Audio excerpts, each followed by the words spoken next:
You spent 3 years in law school and nobody taught you any of this.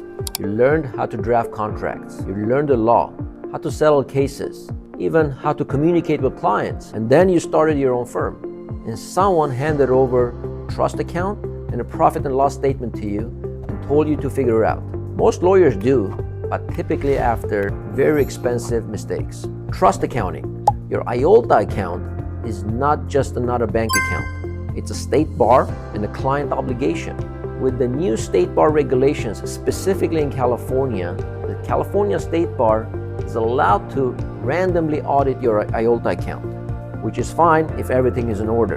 And you can't have everything in order if you just follow instructions and the guidelines the California State Bar is requiring. Reconcile your statements monthly basis. Make sure you have a 3-way reconciliation where your client ledger, journal ledger, and the bank account, IOLTA account, are matching. Distribute the funds timely. Do not hold funds too long, or do not distribute funds too early either. And guess what? When you get a random audit request from the state bar, you will be the one paying for the audit, not the state. Number 2, retainer management. Most law firms collect retainer from their clients, but very few actually handle it correctly. Mistakes that we typically see is that retainers are being deposited into the operating account instead of first going into the IOLTA account till it gets earned and then moved over to the operating account.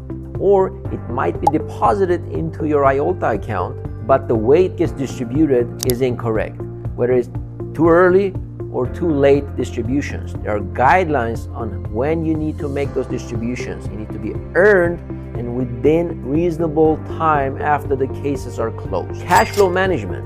You might say, I'm billing $1 million every year, but I'm still broke. What's happening? And we have these conversations with many of our clients where they feel that they're working day in, day out, long hours, and have very high billing, but there's no profit left. And there's a reason for that.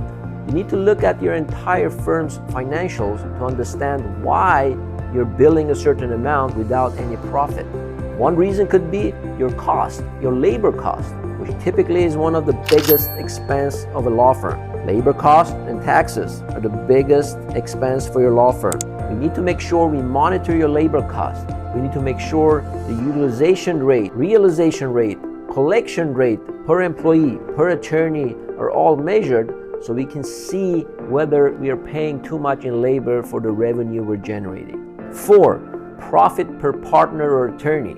How much each partner or attorney is generating for the firm, or if certain clients or case matters are profitable enough.